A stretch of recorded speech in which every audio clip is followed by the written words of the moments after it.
Hey everybody, welcome to the show. This week, we're talking about travel disasters. Coming to you live from the Bob Varley studio in Orlando, Florida, you're watching The Trip.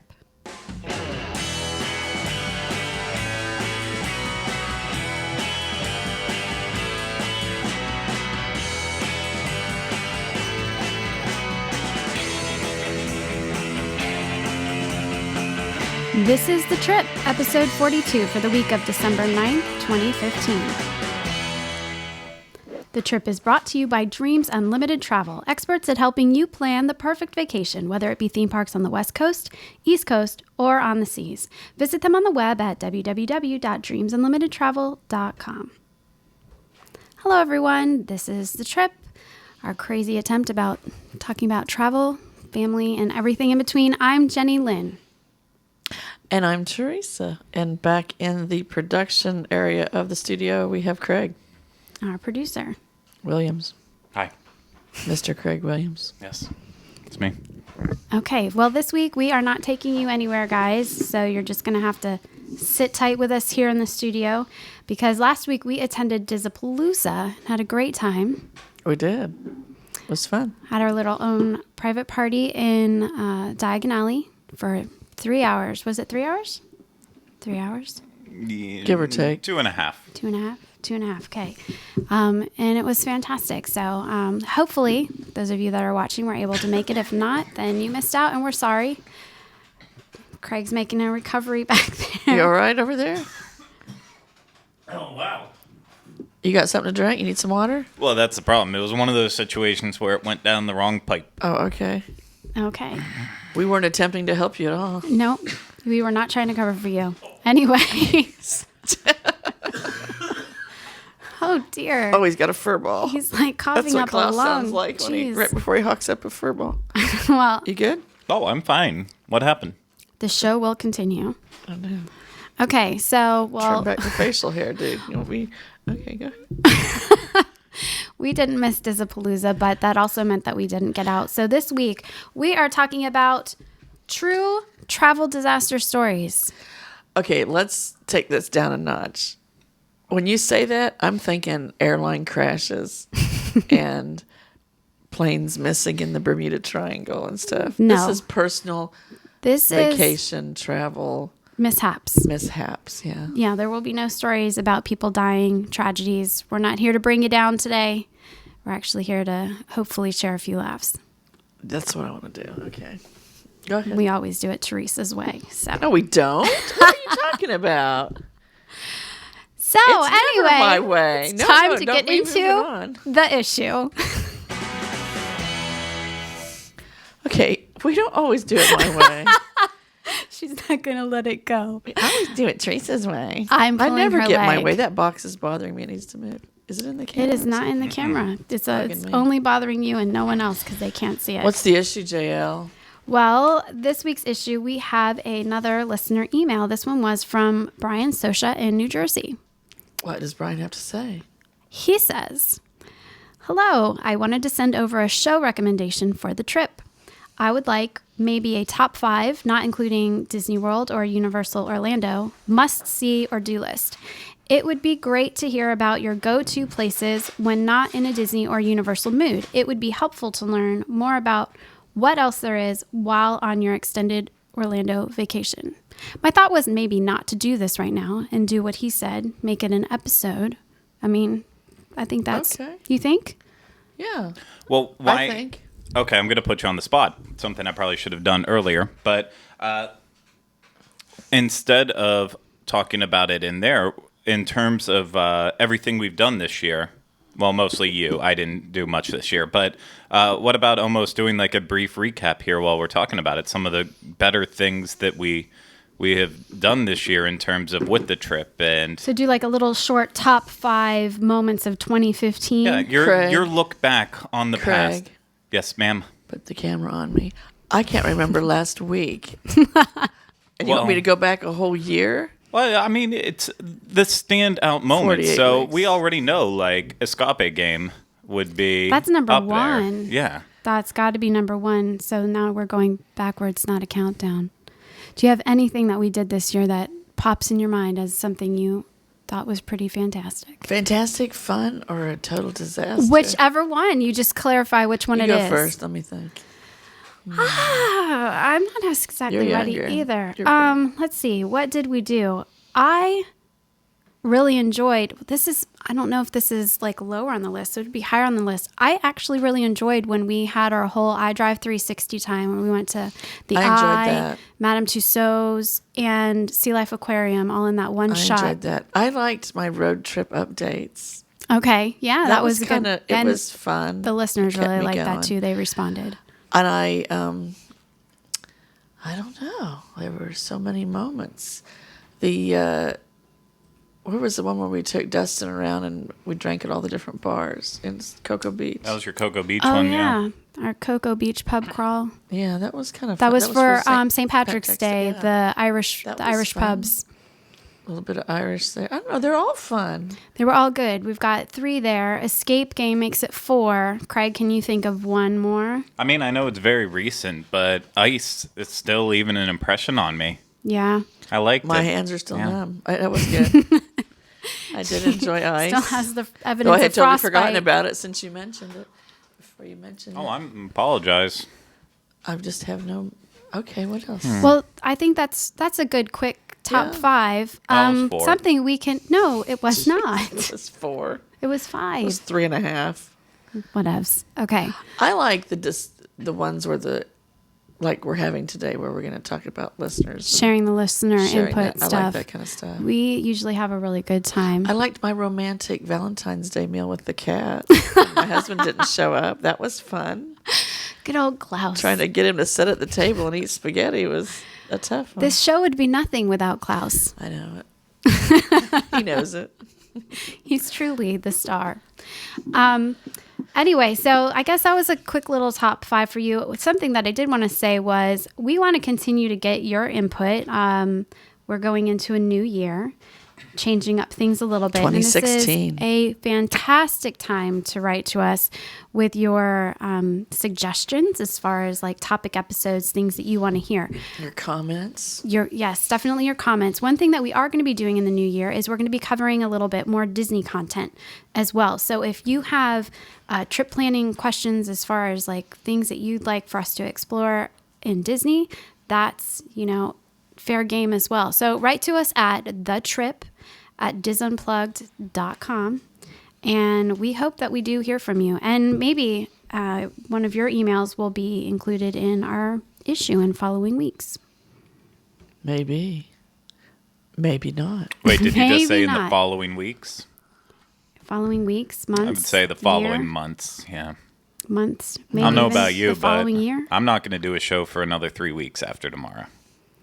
Okay, so Craig's getting technical. I'm meaning with the start of the new year, The start of the new year. come 2016. The trip at disunplugged.com, right? Yeah, we want to hear from you. So Tell us your concerns, your thoughts. Tell us all your thoughts on God. therapy with Teresa time. It's not going to be the issue anymore. So anyway, with that, I guess we will get into a little bit of trip talk. Oh, No. that was interesting. Quiet. Yeah. It's like a silent movie. Yeah. Okay. I mean, it was there. So this week we're talking about travel disasters, true stories. We heard from quite a few of you and you had some great things to share. There was enough input that we couldn't include everyone, so I'm sorry if we don't get to your email today. But thank you for writing to us, and it might be something that we cover in a future episode. The first thing, and it was kind of a common thing, was sickness. Sickness seems to be a big thing that interferes with travel, trips, That would trip up your vacations. trip. Yep, exactly. See what I So did we've there? got some really interesting horror stories to share. Our first one Am I on camera? was from Stacy Place. And she just, Go ahead. I'm listening. okay. I'm a listening. Tell us. She said, What happened to Stacy? I was flying back to Providence from Florida. What airline? I don't have that little Okay, go detail. ahead. Sorry about that. I'll get back with Stacy and we'll let you Okay. know. a good detail to have. I am trying to get a visual. Go ahead. Let's just say Southwest. I don't know. I was sitting next to a really nice guy. We were talking That and probably would have having been a Delta. great time. I thought, wow, being stuck in the next to the last row isn't so bad. Then, all of a sudden, the little girl sitting behind me started projectile vomiting. The mother, rather than getting out a bag, lifted the little girl up to carry her to the bathroom. So the puke was landing on me and the guy next to me. Neither one of us could talk. The mother never apologized. The flight attendants were so nice, trying to get us cleaned up and giving us hot coffee to smell to take away any barf scents. The mother told the flight attendant that the stomach flu was going through her family, and they were glad that the girl even made it onto the plane. I think she was probably the only one who was glad the little girl made it onto the plane. It was awful, but then I had to get off the plane in Charlotte. I had no extra clothes in my carry-on. I tried to clean up in the bathroom, but I stunk and really just wanted a shower. It took me a long time to get over it, and just when I started to, I was on a flight to Las Vegas, and there was a very airsick girl in front of me. I went to the bathroom, and somehow the door didn't lock. She opened the door, and when I saw her face, I started screaming. All I could think of was her puking on me, because she'd been traumatized from the last time. I thought that was hilarious. Was it chunky? I'm assuming so. Usually vomit is chunky. Okay. Stacey, we want relate more to details this about one. the texture I can of the relate vomit. to. Yeah, I need more visual details so I can get a picture in my head. I can relate to this because I probably told this story before. I was on a plane not too long ago, and the woman next to me threw up the entire time, filled many bags, and the smell I can get past. It's the sound of the activity That's that really I have difficult. issues with. I don't know That's how you get past the smell, though. That's well, a the tough smell one. I think was wafting the other way. No, that it was because I was on the plane with you, and You the were. smell was coming wafting back to my you. way. Yeah, because you were like across the aisle, a couple rows back. Yep. No, I could not smell anything. I remember getting those whiffs. but it was we know that sound Yes. and the splashing of the. I mean, it was just I What- can't get past that. Do you remember the best part of that story, too? What was the best part of the story? The best part of the story is that I booked all of our tickets for that flight, and it was on Delta, so I had control of where to move everyone around to. And for that one, I was trying to be nice to you and put you on an aisle wasn't. seat a little bit closer up, and then you got this because of Well, you that. weren't in the aisle seat. You were next to the window, but you had the emergency exit row, exit yeah. row. Was it? Yeah, I was actually. She It was had just her the- and I. Oh, I moved you to the emergency exit for row. extra Yeah. space. Yeah. And Thank then you. it That's why ruined she your couldn't flight. get out because she was next to the window, and so she was just kind of stuck. Yeah. And she had to sit there with the lady puking next to her the entire time. It was lovely. in her case, it was air sickness. She had just got off another flight that she had issues. It was bumpy, and she kind of carried it because she kept apologizing in between. But her face was in the bag, so it was hard to hear her. I'm sorry, I was like, okay, please stop. I know apologize. that's a bad thing to. It's just a situation where So no now one I wins. know in my instance, I just blame Mr. Williams. Yeah, I mean, I was. Control. Yeah, He that was can my take the fall fault. for Put me it. next So- to the. And now I sick don't one. remember it. I was probably drunk. I know you were up way ahead of us, and having his own issue. I had a similar experience, although not. Oh, you didn't want the music. No. I had a situation with sickness, but not during the travel. It was, in fact, it was my family that came to travel and visit me at Christmas. And the problem is that when they were there during the time they were staying with me, it was a very large group. It was my dad, my mom, my brother, my sister's friend, and my sister's boyfriend. For whatever reason, my sister had an entourage, and then myself and my husband and our 3 children, all packed into one house.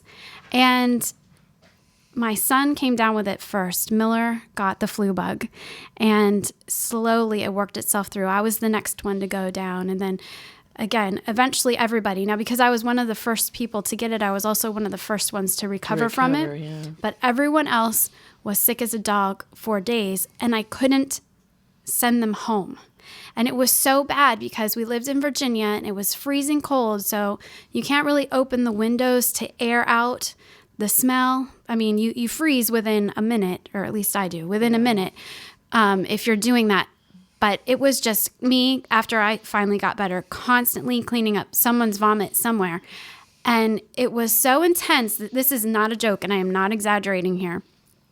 It got to the point where as I would walk through the house and I would pass different areas, I could tell who was where positioned within the house I started to recognize people by the smell of their vomit. That's how bad it was. Okay, moving on. That's it was disgusting. really, really bad. And I couldn't get them out because they had to just stay there until it was all done. I couldn't have them travel to go home. Being sick when you're traveling is rough, and being sick when you're in someone else's house is really. It's one thing to be in a hotel and be ill, but And it's also because okay, so as a mom, you clean up your kids' puke and you get through it. It's a little bit rough, but you do it. It's different when it's somebody someone else. else's, yeah. I'm cleaning up my sister's friend's vomit. I wouldn't have. Well, somebody has to. I'm not going to let it sit in my house. So it was that was a tough Christmas for me. Do we have a story that doesn't involve vomit? Well, I've got one more question on the vomit line. So obviously we've all been sick in a hotel before. Whenever that happens, how do you feel about the horror about, okay, the housekeeper's going to have to come in here after? And Well, let me ask you that question, because I've been in a room next to you when you were sick. oh yeah, it was that one time I had bad Arby's, I think. It was something. How did you feel about it?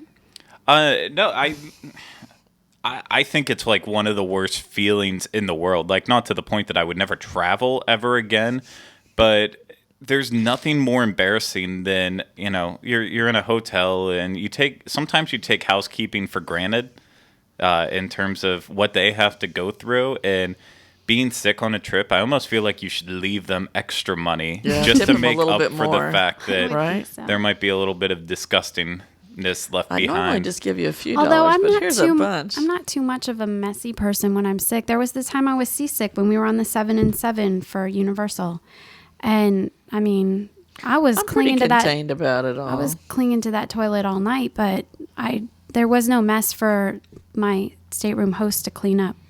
And I was scared, actually, because I was alone. You guys were there, but you were off running around with Rhino Craig, and Pete was off with Dustin, and I was just by myself in my room and didn't have any. I thought, what if it gets really bad and I don't have anyone to help me? I was on Facebook, puking and on Facebook the entire time. Because I felt like I needed to have contact with the world in case something happened to me. I'd put a Facebook post up. I would tip extra. Yeah. If I really trashed the room with any absolutely. bodily fluids. All right, what's next? Absolutely. The next one is a letter from Eric Pearson. He was talking about overcrowding and a little bit of sickness as well. He says, this story is pretty awful, but as soon as I saw the call out on Twitter, I had to share. My family drove to Walt Disney World from Indiana for the last time. Let me explain. It was the first time we had all traveled with my soon-to-be brother-in-law. My mother is terrified of flying, so we had to drive. 6 people with luggage in a vehicle that is only supposed to fit 5 was undoubtedly not the wisest decision. On day 1 of our travels, we stopped at Steak and Shake in Tennessee. Later that night, my entire family, minus my brother-in-law, got extremely violent food poisoning. Trying to save money, we stopped in Georgia for the night and tried to all sleep in one suite at a typical hotel off of the interstate. It was the most awful experience any of us have had. 5 people in one room with food poisoning was a nightmare. Somehow we made it to our resort on Disney property later the following day, but the effects of food poisoning lingered throughout our stay. It was the last time we made that drive and my last time going to Steak and Shake. Wow. Overcrowding, have you ever had one of these situations while you're traveling? There's too many people. It's really uncomfortable. And I think it lends itself to getting sick as well. Well, it also lends itself to bickering and fighting and pulling me down and messing with the mood. Mm-hmm. Especially if you're on a holiday or it's around a holiday like Christmas or Thanksgiving. And that's when you're with all your friends and family. And if you're all crammed in one location, it's the pits. You're on top of each other, and it might not necessarily be someone you want to be that, because you can pick your friends, but you can't pick your family. Mm-hmm. And if you're sharing a room with someone in your family that you might not necessarily get along with all the time. It makes it hard. Well, that leads to another question. How do you feel about these big family vacations where everyone thinks they need to stay, extended family and all, in the same house? That depends on the family, because I am telling you what, if my family tried to do that, I'm thinking about my guy's side of the family, we would all initially think that was a great idea, traveling together, being together, all in the same place. But by the end of it, we would probably kill each other. You have to have your space. Like my road trip last summer, the whole family was there. A lot of us were renting the hotel, and we had the hotel. But we each had enough space. We had to share bathrooms. But also, I think you need to remember, especially with older people, they need to have their space because they're not used to all the little people running around. And little people, I mean children, not actual little people. I know that's a point with you there, Craig. But, yeah, you got to give them their space or you will go insane. And Absolutely. I remember one Christmas, everyone came back to my mom and dad's house. And I was still living there, so I was probably a teen. But all the cousins were at the house. The house was filled with people, and there was no room. And my mother was going around lighting candles to make it festive, right? Because it was Christmas. And she's lighting a candle with the old wood matches. And I remember the cousins, we were all laying on the floor because there was no seats, or no, because the adults got the chairs. The kids were on the floor.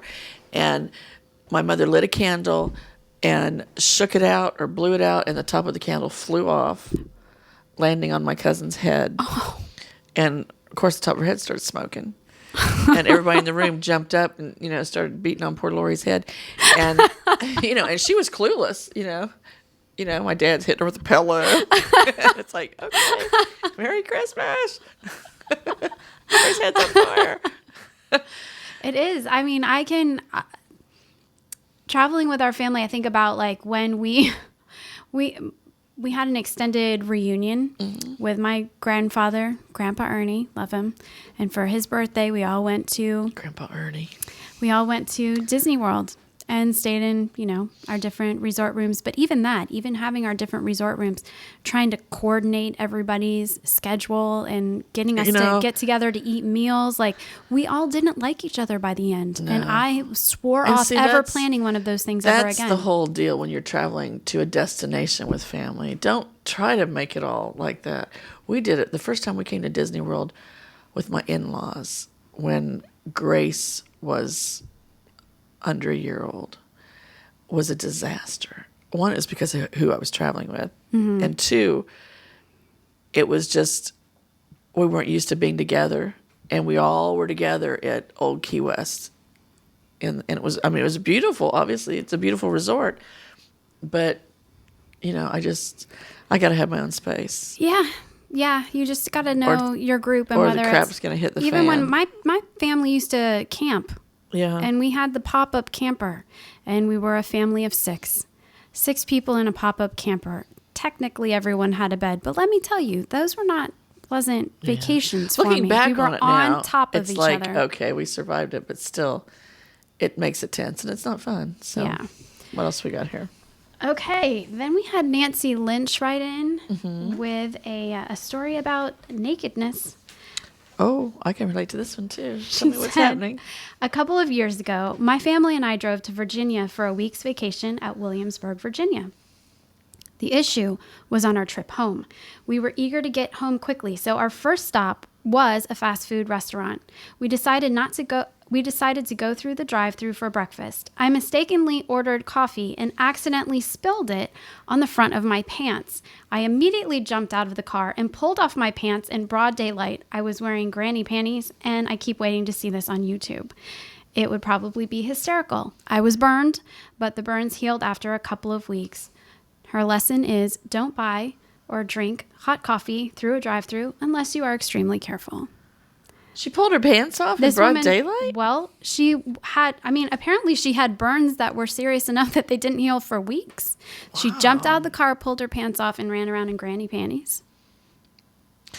See, the flip side of this, it might have been the same trip. No, it was a trip before we came down. We didn't go to Disney. We went to Universal. Max, and I probably told you this story. We were at a hotel in downtown Orlando, and he got hot grits on his wrist. I don't remember this No? story. Uh-uh. Okay, so he was like, I'm going through the buffet, and I'm going to do it myself, right?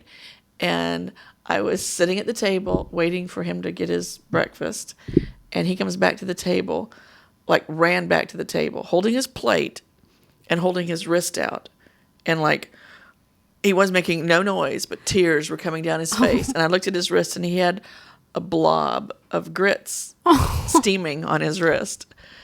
And instead of flicking it off, I'm like, well, why didn't you take it off? And he's still going, freaking out. So we got the grits off his wrist.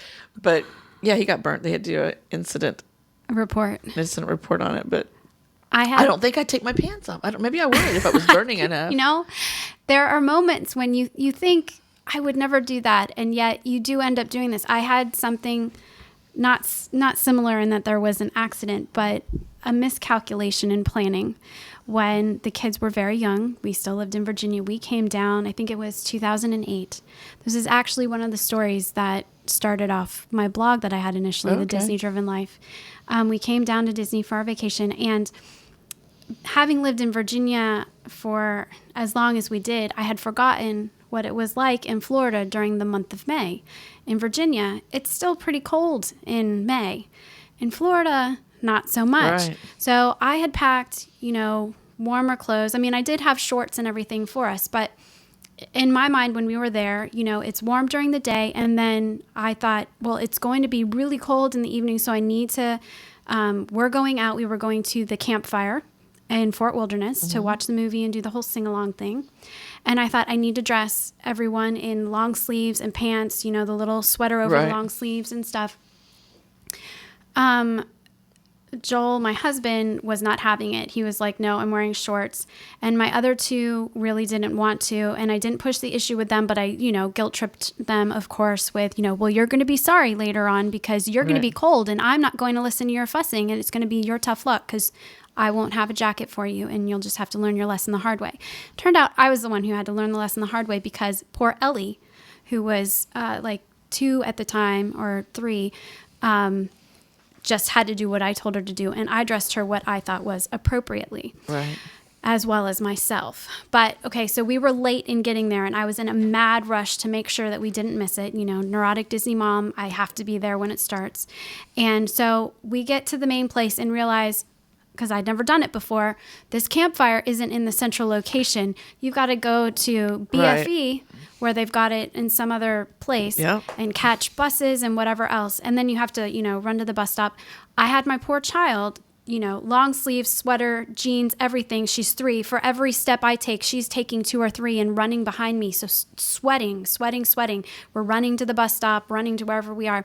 She's getting more and more red by the moment, just sweat pouring and just like a tomato.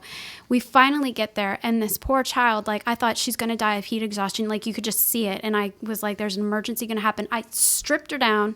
I mean, she was little, but still, it's like serious nakedness all over the place. And all of the parents are looking at me like, oh, what is she doing? Why is this child naked? And, I had to it was really embarrassing. I stripped off her shirt. She's topless, and I take the long sleeves of her shirt and I kind of did it have you ever seen those handkerchief t-shirts? Yeah. So I tied it around her like one of those handkerchief tops. And so all of our little pictures with the characters from that evening has Ellie with her shirt just kind of stretched across her front with the sleeves tied in the back. It just, the poor thing. But it was the same thing, me stripping my child, for God and all of creation to see in the middle of the campfire. Wow. Next one was delayed arrivals. I'm sure we all can relate to this. We've got a couple of these. The first one is Brian Lamandola. He said, not necessarily a worst trip, so to speak, but likely the worst start to a trip I've had was years back as my entire family was ready to embark on a trip. In the middle of the night, as we all slept in advance of our early morning flight, the phone rang. My dad answered and brought the phone into me as it was The person was calling specifically for me. Bear in mind, this was the middle of the night, and I was about 15 at the time, and why my dad thought it made sense for me to be getting a call at that time and didn't question the caller is beyond me, but I guess that's what happens when you aren't thinking clearly in the middle of the night. On the other line was the airline telling me our flight, scheduled for hours later, had been canceled. Other members of the family soon got their own calls. It all turned out fine in the end because we were able to push the entire trip back one day and everything fit into place. We spent what was to be the first day of our vacation sitting around the house with no food in it since we had cleaned out the place in advance of our week-long trip, and we watched movies eagerly awaiting our now belated departure. Has this ever happened to you? I didn't even know the airlines called houses to say your flight's been canceled. Well, not when you're 15. That's bizarre. No, I guess they would, yeah. Yeah? It's like you get a text now that your flight's delayed. I guess that's true. That's Has this ever nothing happened to new. you? Have you ever missed a flight like this ever been canceled? He's just the oddball. No. We lament your situation, Brian. Paige Lou, I liked this one too. She writes to us and says, my boyfriend had planned a surprise Disney trip for my birthday. A month before we went, I walked past the computer and saw an email from Disney. It was a reservation confirmation email, so I ruined my own surprise. She was digging through his emails page. We know the true story. Yeah. It was a short 2.5-day trip flying out of a small airport with a connecting flight. Our first plane was delayed, which made us miss our connecting flight. We were stuck alone overnight, and we got to our resort around 2:30 p.m. a day late. But there were problems getting us checked in because we had missed our check-in day. We were finally ready to get to our room, but when we got to our room and opened it, there was a family with a mostly naked dad on the other side of the door. They also did not speak English, which made the situation even more awkward. Wow. We went down to the front desk, got it all sorted out, and made it to the parks eventually. The quick 2.5-day trip turned to a 1.5-day trip, and we did still end up hitting all 4 parks and all attractions that we wanted to, but we finished it all limping. We did get engaged on that trip as well, so it all worked out, but seemed awful at first. Stuff happens. I guess. Okay, I'm going to tell my Paige story since Paige wrote, and you've probably already heard this. Okay, road trip a couple years ago. We were driving home, and Paige, who was on the path of where I was going, had offered for my family to stay at her lake house, her family's lake house. I told you this story, right? I know, I love this story. I'm listening. And we had never met Paige, ever met her before, just on Facebook and as, dizzers and friends and such. So we're getting there, and it's getting dark, and we're looking for her house, and she's there, her and her husband are there, and I think some of his cousins. And my sister, who was totally against this whole idea and her husband, we don't know these people, right? So we get there, and it was a beautiful home, right? And we met Paige, and she was very sweet people. But the first thing they do was they separate us because the bedrooms were on opposite side of the house. So I'm kind of freaking. Stella and I are on one side, and Brenda and her husband on the other side. And then we go in, and Stella is not sleeping because she's like, well, she could like hatchet us in our sleep, and we don't know. We don't know her, right? So Stella's like, I'm not going to sleep. So she's like, I said, we'll take turns. So we set the alarm on my phone. And for the first couple hours, we slept in shifts for fear of Paige or Nevin coming in and like hatcheting us. Paige, the serial killer. Right. In the morning. Who entraps people in her lake house. I hear noises talking. At one point, we finally just both fell asleep. But in the morning, I hear Paige talking. And then I hear my brother-in-law talking. And I'm going, okay, well, they're out there. And she's out there making blueberry muffins. Like, we've been there a dozen times before. But it was Susie Homemaker, who breaks into the middle of the night to clock you on the head with her baking rolling pin. It was an odd little story. So have you admitted this to Paige before? Oh, yes, I have. Okay. No, I have. I told her. Say. I told her afterward. I said, I thought you were going to, kill us in our sleep. We didn't know. She just laughed. No, I've never told Paige that I was fearful of my life. And her. I love the visual of you and Stella taking shifts, being on the lookout. I know. And the room we were in had this little tiny door that led to this little closet. It's like the closet. Hunger Games or something. To this little door under the steps, And Stella's like, that's where they put the bodies. And I'm going, oh my gosh. Because we both have imaginations, and we're like, oh, okay, we're not going to live. I love you, Stella. Oh my gosh. But it turned out to be like one of the best parts of the whole trip because I got to meet Paige. Yeah. And she made you new blueberry people. muffins. Yes. I mean, it was just. You're was a sweet welcome. trip. No murders Yeah. occurred. No murders occurred. You're welcome. Thank you, Craig. It was my doing. Was it your doing? You arranged Yes. this? The whole reason you had to meet up with Paige was to deliver her wand. Her wand, yeah. Her Harry Potter wand. Oh, yeah, that's right. No, she had offered. I mean, No, it was But- my. I got the wand. He had to take the fall for the other story, so he gets credit for this one. Well, I'm glad that JL just pointed out exactly what I was doing. All right. Moving on, we have a story from Graham Harvey that had to do with transportation problems. Uh-oh. He said, I was traveling from New York City to Florida to visit my family for the holidays. I hailed a taxi to take me to the airport. The taxi driver drove so wildly that I started to feel nauseous in the car. I checked in and got on the plane, still feeling pretty sick. We pulled away from the gate and then sat on the runway for over 2 hours. Oh, I have had to do That's that my before. nightmare. That is a nightmare. yeah. He said this was an evening flight with a connection in Atlanta. By the time we arrived in Atlanta, there were no more flights to Florida. The airline booked everyone into hotels. Most ended up in the airport hotels, but a few of us ended up being booked in a hotel much farther away. I arrived at the hotel, checked in, and got 45 minutes of sleep before the shuttle came back to pick me up. Oh, my gosh. Somehow, still sick from the taxi and the flight, my stomach had it. Without a bag and without a way to open the window, I threw up into my hat in front of the other 10 people in the shuttle. I finally arrived at the Tampa airport where my mother had arranged for her car to be parked so that I wouldn't have to pay for a cab. I got in the car and started the 20-minute drive home. 10 minutes later, on the interstate, one of the tires went flat. I looked in the back, and for some reason, the spare was flat too. I called Wow. AAA and had the car towed to the shop. They couldn't fix the car for another 3 to 4 hours. Luckily, by then, my brother had arrived, came to pick me up, and I went back later for the car. Did he keep the hat? I hope he did not. And was it like a stocking cap or like It was a toboggan. a toboggan? Oh, Lord. Did you call them toboggans? I grew up not calling them toboggans. Well, I mean, what specific type of hat, though? I don't know. I just a pulled that toboggan. word out of. I mean, I know what My I think husband a calls it a is. toboggan. I don't know what type I've of lost hat he my actually toboggan. had. No, your toboggan is what you ride down the hill in the snow. Well, that's no, it too. There are toboggans as far as hats go. Exactly, it can be. It all depends on what style it is. Out of curiosity, what style do you say a toboggan is? Are you asking me to describe the type of hat Yeah, that I like, would call a for me- toboggan? For me, like I know What's that a lot of toboggan to you? okay, so you know your winter hats that you put on, usually the knitted ski caps, whatever. With the fluffy? Yes, with Yeah. like With the fluffy? with the ridge, except Yeah. for in my mind, a toboggan is actually one that has like one of those long.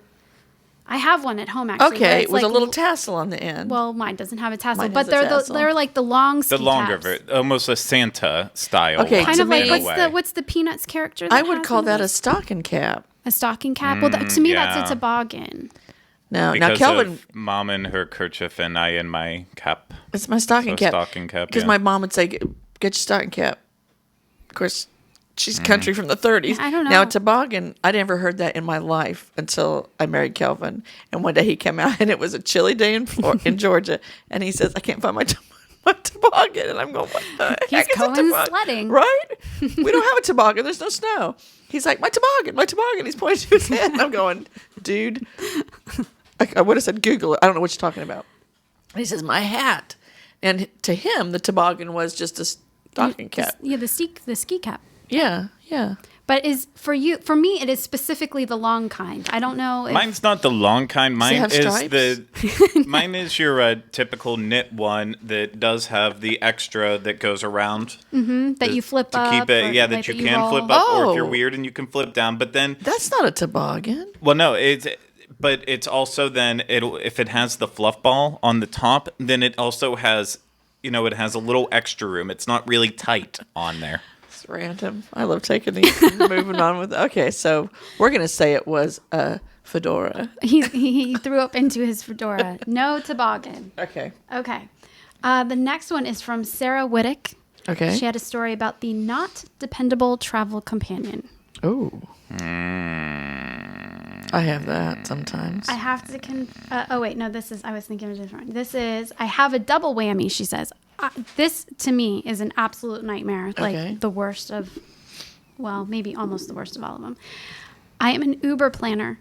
However, when we planned a vacation with another close family of ours to a resort in Cancun that they had visited 7 times before, my friend assured me that all I needed to do was show up at the airport and that she had taken care of everything else. The only information that I needed to worry about was our dining reservations. Fast forward to the airport, where me, my husband, and my 2 very young kids were waiting to board the plane and waiting for our friends. When I get a phone call from my sobbing friend who just found out at security that her kids' passports were expired. Oh, man. Luckily, we live in Chicago near a passport office, and they were able to get them renewed the same day. But we were off to another country for the first time, I might add, without a clue as to where we were going and how to get there when we landed, because these were things that the friend had taken care of. Right. Let me just say that was the most stressful beginning to a trip I have ever had. I knew the name of the hotel, but nothing else, like how we were supposed to get there. I was able to piece together information from my email, and my husband spoke enough broken Spanish that we were able to figure out how to get to our hotel. But it was incredibly scary not knowing what we were doing in a foreign country. She said, needless to say, I overplan for everything now. If someone else is making the plans, you need to share the plans with everybody. Absolutely. Because that is a nightmare. That is a scary nightmare. Google Docs, people. Right? Right? Because you don't. Yes. I hate not knowing. I mean, it's fun. Okay. It's hard to 2 imagine how families, that even each ever making happened. plans, that's fine. I'm going to do this part, you're going to do that part, but you need to share it all. But what I'm saying is, if you are participating in that part of the plan, you need to know what's going on. Yeah, you need to know. You need to know the confirmation numbers, the route of transportation, all of that. Everything. You need it all. I mean, I don't even know if I would have gotten on the plane because for me, traveling out of the country, I have no idea what's going on. I would now, but maybe 30 years ago I might not have. I would probably still be too freaked out to do it. Yeah. Mm-hmm. You want to weigh in, Craig? I'll weigh in on this one. This exact one? Yeah. Nah. No, he's got nothing to add. No, Was there something on there not about, to that one. or was it the last one you were talking about? The plans changed, where they were going.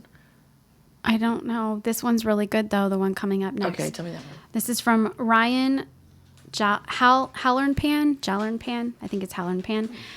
He wants to talk about. Okay, we just talked about the not dependable travel companion. This is the rogue travel companion.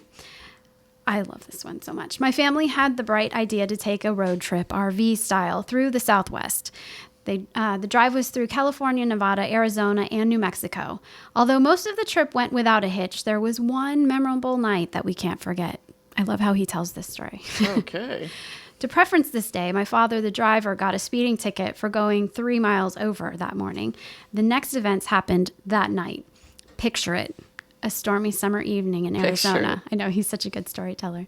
In the RV is me, my twin brother, mom, dad, and grandma. Grandma has the bright idea to make pet rocks and leaves the RV without telling anyone. While they're driving? Well, I'm assuming they stopped. Oh, okay.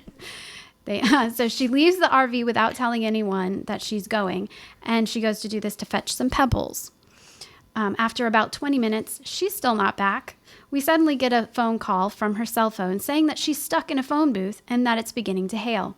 Out goes Mom without a rain jacket to start Operation Find Grandma. She leaves and the storm intensifies. High winds, lightning, and golf ball-sized hail. The apocalypse was happening, dear God. But wait, hope arrives. The RV door flies open and here's Grandma running up the stairs and using Mom to shield her from the storm. Grandma makes it back to the RV, but not before slamming the door on my mom's finger. I count this moment in my life as the moment that I learned my first expletives. Expletives. I know, I can never say that word. Bad Sorry. words. Explicable expletives. Right. Her finger turned red, then blue, and finally almost black. Her fingernail began to come off completely, and pain tormented her for the rest of the vacation. The good news is... Pain tormented her for the rest. The good news is that Grandma was fine and the rock puppets were born. they just Wow. followed through with that. We actually ended up losing one of the rock puppets out of the window the next day, but that's another story. Somebody threw the rock out the window. Wow. Would that make it a ruppet? Oh, it would make it a I ruppet. do not know. Rock puppet. In the interest of time, I'm going to push through. Okay. This was a passport problem from Genevieve Pelletier. This one is serious. Okay. She says, I was going through a hard point in my life and some family decided to take me on a trip. I'm Canadian and traveling to Cuba is a quick and cheap vacation for us. At a few days' notice, we booked and were headed off to Cuba. While I was packing, I remembered my passport had gone through the wash. Oh well, there was no time to get a new one. This was my mistake. She gives the rest of this story in bullet points. Okay. The Canadian airport security couldn't scan my passport because it was in such bad shape. They just typed it in and gave me a lecture about taking care of my passport. Old news, buddy. I have washed these numerous times. Next, landed in Cuba and they tried to scan my passport. It doesn't scan and they can't just type in the numbers. They don't know what to do with me, but they decide to let me in the country anyway. They inform me that I need to go to the Canadian embassy and get a letter saying that it's a valid passport before I leave. Deal. I figured out that the CDN embassy Canadian embassy is on the other side of the country. Darn. After trying to figure out how the heck I was going to get to the embassy, a staff informs me that they have a representative for the embassy in our hotel. This was on a Wednesday and I leave Sunday. Awesome, plenty of time. I speak with the lady Wednesday mid-morning and she informs me I need to speak with Cuban immigration. I'm still thinking this will take 2 seconds and I'll be drinking at the pool bar in an hour. Wrong. Cuban immigration happened to be a 10-minute horse and buggy ride from my hotel. The embassy lady took me to look for the police station. The embassy lady told me to look for the police station. Go to the back of the building. There will be an unmarked door, and that's where it will be. This was starting to sound less awesome. When I arrive, I find that the unmarked door, and a door is not really what it was more of a space. And then I look inside, and it is a pitch dark hallway. I was starting to get a bad feeling about it. I walk down the hallway and find a tiny office with only 2 desks. There are 2 men sitting behind them, and they ignored me. In my 3 words of Spanish, I try to explain my case. One man finally looks up at me and reaches out for my passport that I had in my hand. I give it to him. He stares at it for a solid 10 minutes. He starts talking to the other guy, but I have no idea what he's saying. The man gets on the phone and is talking to someone in Spanish. It's too fast for me to understand anything. He eventually hands me the phone. I have no idea who's on the other line. I said, hello? And luckily it was the embassy lady. I was relieved to hear it was her, but it was short-lived. She explained to me that he had decided my passport was invalid and I wasn't allowed to leave Cuba using it. My anxiety shot right up. Back on the horse and buggy to see her, she told me I need to apply for an emergency passport. It takes 3 full Canadian business days to be approved. At this point, it was Wednesday at about 1 o'clock, and they close at 2. They don't work weekends. She says I don't have 3 full business days, and we both sit there staring at each other. We decided to try it anyway because, well, I can't live in Cuba. And when you apply for an emergency passport, you need to go through a security check. That means all of your work information, residence, references for the last 5 years, they need all of it. I had moved and worked a bunch of places. Also, I have to find that information only using the one available computer at the resort. It was hell. Once I finally find all the information, I need to also give them 5 people that they can call that have known me for more than 2 years and that I'm not related to. Plus, we had to get a hold of them in the middle of the workday. I can't even describe how hard that was, but finally I got the paperwork in. They called the people and had them physically describe my appearance. Keep in mind, these people had no idea what was happening. All they know is that if an embassy in the third world country was calling them and they needed to describe me. I go in Thursday morning. She tells me Canada hasn't looked at my application yet. I go in Friday morning at 7 a.m. and she tells me Canada hasn't looked at it yet. Keep in mind, it needs to be approved by 2 o'clock when the place closes or everyone I know goes back to Canada without me and I'm left in Cuba alone to figure out a place to stay. I go in at 10 a.m. and it's still not processed. I'm freaking out at this point. My cousin decides to take me on an excursion to change my her frame of mind. And at this point, she's convinced that she's going to be stuck in Cuba. During the tour, an elder was talking about a plant that brings you good luck. When he was done, he threw it on the ground and her cousin and she dove for it.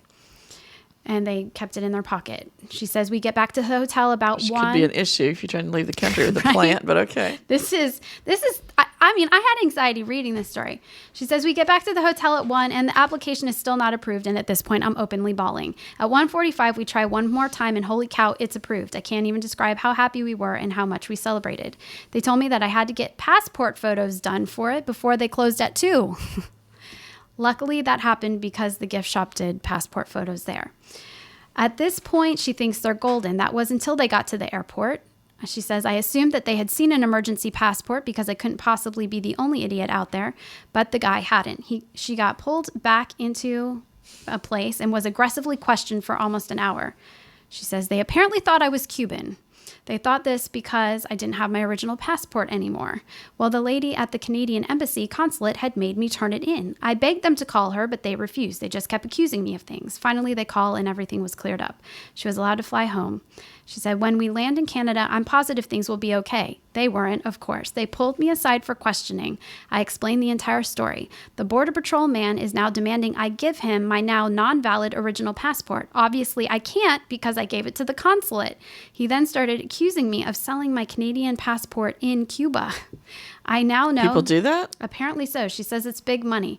But at the time, she was just very, very scared. He refused to let me in until I turned in the physical passport, but I couldn't do that. This went back and forth, and finally he let me in. I think he just realized I was telling the truth and didn't know how things worked. And that was after an hour. Can you imagine? She went What a nightmare. She went to Cuba to be relaxed, and then this happens. Like, I would definitely be losing my mind. I think that takes the winner. Yeah. Well, yes, and then no. Our final one was from Barbara Hawkinson. This one. I know, Barbara. What happened to her? This is something that is literally out of a movie, and I can't imagine having this happen to me. She says, I only have one travel disaster that I can recall. A few years back, I took my stepdad, who was a Western movie fanatic, on a short cowboy adventure. We drove from Southern California to Arizona. We drove out to Old Tucson Studios, where they have filmed many Western movies and TV shows. When we got to the gate, we had a Wally World experience, finding that the studios closed on Tuesdays, and Tuesday was the only day that we would be in the area. But for $5, they would let us walk down the Cowboy Street and look in a museum. Then they had us watch a little movie showing us everything that we could be experiencing if the place was open. Has that ever happened to you? Well, actually, it did. We went to, when we were in Canada the first time, we went over to Prince Edward Island because I wanted to see Anne of Green Gables. There's like a little living village there. And we got there about 30 minutes before they were ready to close. And I said, look, I might never come back. Please just let me walk in and look around. Right? Yeah. So, and it was me and Kathy Whirling, and Evelyn and Cheryl are Canadian friends. And we walked in, and everybody had to have a wristband if you were there. And they were doing little little Anne of Green Gables activities and stuff. Well, the little girl playing Anne, little redheaded snitch girl, noticed we weren't wearing wristbands and went and got this other woman to come back and get us and escort us out. And I explained, look, up at the front, they told us we could just walk in. We're not doing anything. I just want to walk around. That's all I want to do. And they were going to escort us out because we couldn't do anything. We just wanted to walk. I just wanted to see it. Right. Yeah. So yeah, it was a nightmare. And then, of course, Kathy's standing there taking pictures of me being escorted About out. you getting kicked out of me getting kicked out of Avonlea. But so it was. But no, but the whole. This one, it wasn't even open. They arrived at Wally World. I'll give you $5. And the gates are when closed. you were saying it was like I thought it was going to be like the Brady Bunch where they went in the old Western town and they got locked in the jail cell by the prospector who didn't want them to jump his claim, and they had to link their belts together to get the key. That's on next week's episode. Is it? Okay. I don't know. I think any family trip is a potential disaster waiting to happen for whatever reason.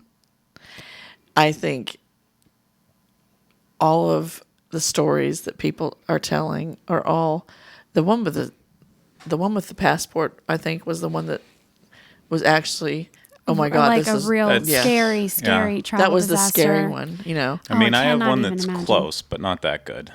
Let's hear it. It's not about me. So my dad was in New York doing business, and so then he was flying home right before a holiday. And You might want to see you while you're telling this story. oh, yeah, my bad. So he was trying to get a flight home, and so while they were in air, they got rerouted. And so then he had to spend the night in just outside of the airport with a person that he didn't even know that was like some Had to salesman. share a room with them. Yeah, just some like shower clip sale or like a That's where I'd be something doing weird. what you and Stella did. You And, want to talk about Yeah. staying up. And so then from there they go and they think they're going to get a flight and they can't. So then it turns into this whole crazy thing where then they have to get on a bus and a train and a car, and then finally by some sheer luck they make it home. Isn't that wild? Yeah, you know. You just Or never, wait, no, that was the plot of Planes, Trains, and Automobiles. I thought that kind Oh, of sounded. I'm stop like, it. Craig. This guy. Well, it's not as good as the one about my friend Kevin, who, they were getting ready to take a big family vacation. Yeah, I think I know this one. Sorry. And was he left home alone? Home Alone? Oh my gosh! And the robbers tried to. I think I read about this in the papers. I think you're a tough guy. Good Lord. I think the moral of the story is, along the lines of these terrible, terrible things can happen, but hopefully you just got to keep a good enough sense of humor so that down the road you And can look on it. none of these back on things it are and laugh. life-threatening. No. Knock on wood. You got to know Cuba. that family. Right. Well. You got to know that the family with grandma who went to go get the rock pets, like, that's a great story. I'm Yeah. sorry that the mom lost her fingernail in the process, but But that happens all the time. You know that they're laughing about that now. Now, yeah, it's a good story. Yeah. It's a good family story. Exactly. I'll forever be telling the story of Grace peeing beside the road in the snow because we were in a blizzard and there was no place to stop. So, We're definitely going to have another one of these episodes coming to you in 2016. I think that's going to wrap it up for this week and this year. and this year. So we want you to stay in touch with us, though. We're still active on our Facebook page, Twitter account, Instagram, Periscope, Pinterest. and Pinterest. Pinterest, we are really getting our Pinterest board in shape with links to all of the restaurants we've been to, the attractions we've visited, as well as discussions about the topics that we've discussed that are on the Diz board. So we'll hope that you join us on all of those places. We are Diz the Trip there. And like we mentioned before, write to us. We are the Trip at dizunplugged.com. Yeah, tell us what you like, what you didn't like. I'm going to write in. I'm going to write in and get say, your gripe I don't fest like email. the way Craig treats Teresa. I've got a fake email address I'm going to use. Yeah, put all of that in our suggestion He's just box. such an ass. Can I say that? Okay. You just did. All right. So with that, we're going to close up this episode and this year. Trip out. Happy holidays.